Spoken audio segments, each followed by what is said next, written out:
Hey everyone, I'm your astrologer Brittany with horoscope.com. Here are three things you need to know in order to make today, Monday, August 4th, 2025, a success.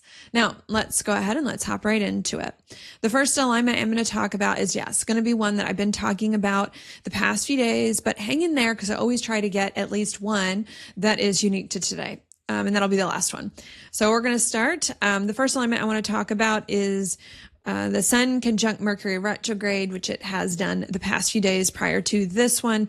Number one, what is this? This to me is a very good alignment. It's a good alignment because the Sun and Mercury are both benefic planets, also because they're both good friends, and because this is a big reason why Mercury does go retrograde is because it gets too far away from its good friend, the Sun, and it needs to come back to catch up and to share notes and to get on the same page. So I do like this.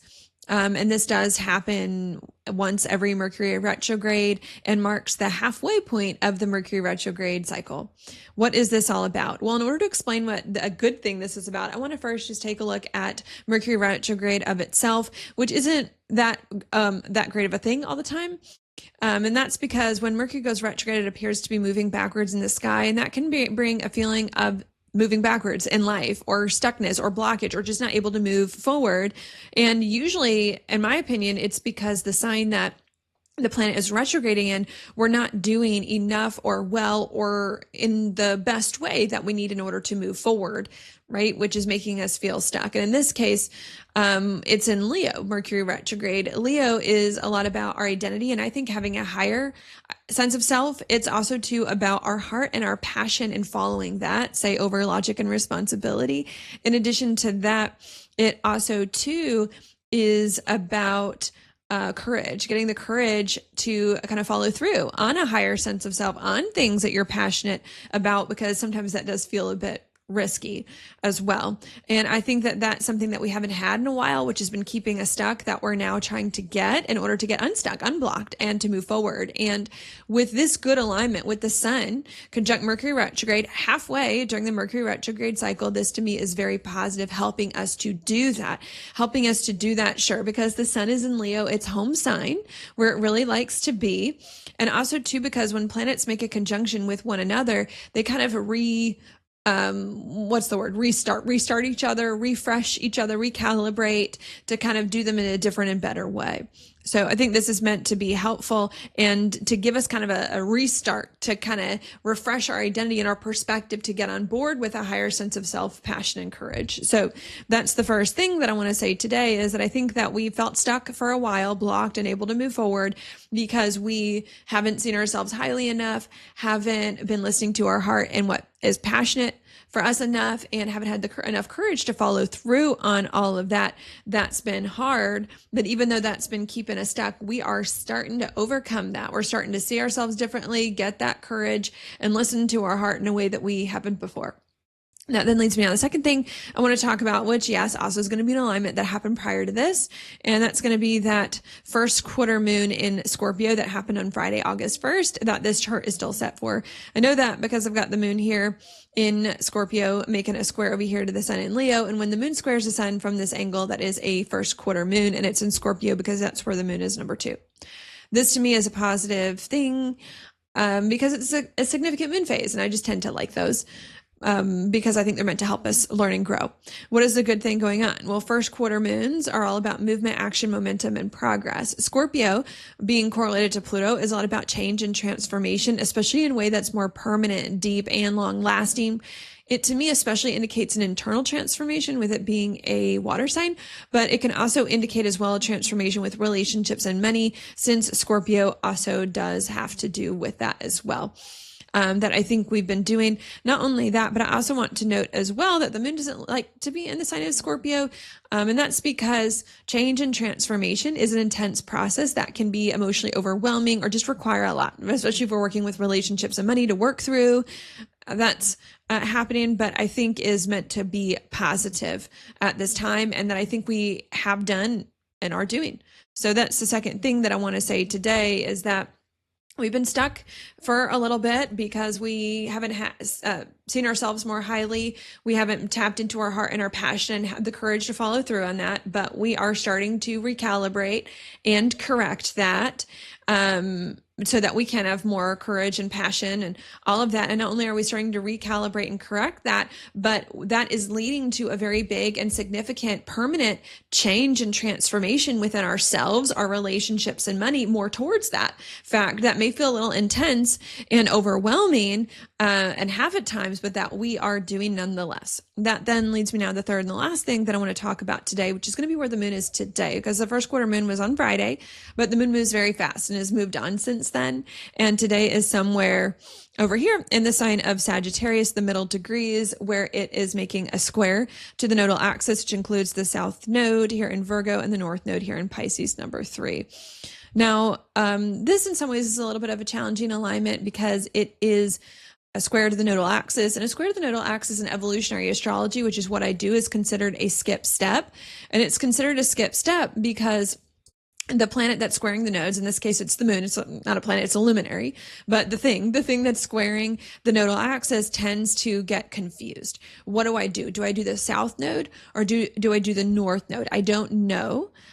Because the planet is literally halfway in between the two. So it gets confused and stuck and indecisive. Not only does it get confused, stuck, and indecisive, but it tends to hesitate and really not do anything. When maybe we do need to do something in order to get moving, and therefore can make whatever planet is being squared and sign is being squared, make that done halfway, but not fully to the way that it needs. So what is that now? What is it that we're stuck or confused about, or is only being done a little bit when it needs to be done a lot more?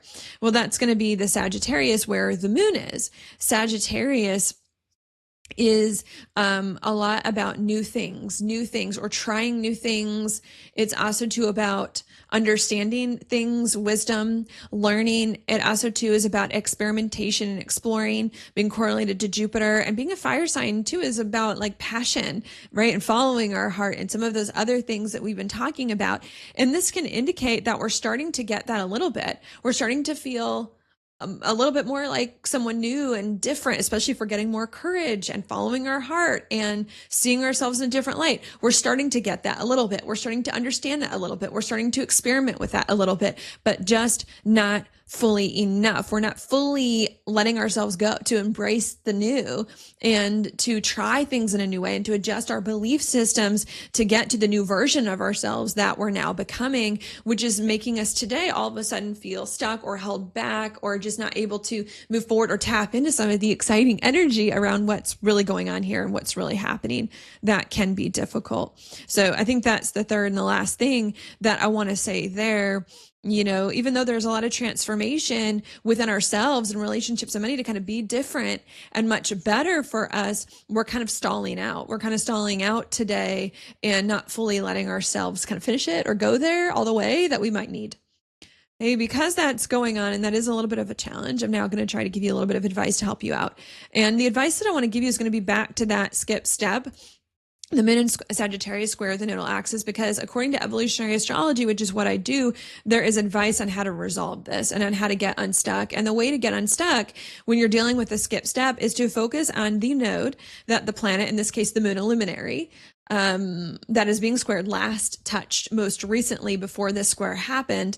And in this case, the moon most recently touched the south node just like a week or so ago before this occurred. So what can help us to get unstuck is to do more of the south node in Virgo. What is that? What might that be? Well, I'll give you a few different thoughts and you can choose which one works best for you. Virgo is a lot about, is an earth sign, is a lot about practicality, is a lot about our daily routines, maybe even about our habits. So some of the advice here is that when it comes to this new you that's more courageous and following your passions and is more seeing yourself better, maybe what you were not doing is doing enough in the physical world with it. Maybe it's a lot of ideas and beliefs in our mind, but maybe we're not actually manifesting things more physically, where we're actually doing things we love, where we're actually doing things with more courage. So maybe we need to make a choice. A lot of times this is a matter of choice. Make a choice to not just see ourselves in a different way that's more courageous, but to actually put our money where our mouth is and start to do some of these things.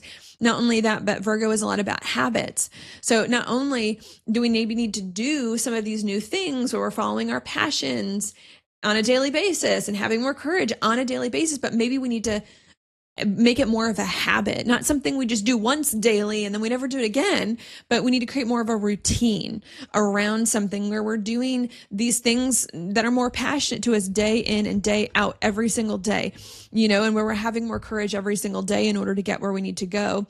In addition to that, Virgo is a lot about our thought processes and is a lot about thinking things through. So maybe there is more of a need as well to think through some of these new beliefs, this new identity, these passions that it is that we have, and to think through them not in a way that discourages us, but to think through them in a way that's going to help us to do them better, on a daily basis in the way that we need, so that we can turn them into something instead of just kind of lose them, or let them fizzle out. That might be happening at this time. So I think it could be one of those, all of those, a few of those that might be needed. Yeah, and get a little bit more of a plan and a strategy for that as well. Okay, and that's it, because that's it. I'm now just going to repeat all of that one last time without the jargon, so you can get a little bit of a different and better idea of what I think is happening. So I'm going to do that now. What I think has been going on is that the past few weeks, we've been feeling blocked, stuck, and able to move forward, really because we haven't been seeing ourselves highly enough, been following our passion and our heart enough, and been having the courage to follow through on that, which has been hard. But even though that's been going on, that is changing, my friends. It is starting to change, where we are starting to come out of that and to recalibrate our identity so that we can embrace more of our passion, see ourselves better, and have more of the courage to follow through on that. And as a result, are making a lot of changes within our emotions and also with our relationships and money to let go of anything, that's been in the way and move forward. And that has led us, especially today, to kind of a new sense of self and a bit of a new identity and a bit of new beliefs and new ideas about ourself and our life and a new feeling. But even though it's leading us to a new sense of self and a new feeling, we're still just a little stuck, still not able to fully maneuver out of these blockages that we feel. And the reason why we're still a little stuck and not able to maneuver out of these blockages is because we're not letting ourselves fully embrace the new to the full extent that we need, and these new feelings and these new experiences and this more courage and passion and identity and all of that, and are still kind of waffling a little bit in between. That is hard, making us just feel weird and not where we need to be today. And because it's going on, I'm going to give you some advice on how to resolve that. And the advice on how to resolve that is to not just think about having more courage and following your passion, or to feel more courageous and passionate, but to actually do some of that in the real world, do some of your passions with more courage, and to do it in a more regular, habitual basis, day in and day out, not just once. And to maybe think through a little bit more some of these things you want to do that you're passionate about, and put some more planning and strategy around it so that can help you do it better, and so that they don't fizzle out. Because the key is not to lose this different sense of self, but to keep it going more with you in order to help us turn some things around in our life from the past that we need and move onward. So that's your daily planetary forecast for today. Thank you so much for watching. I'll talk to you tomorrow.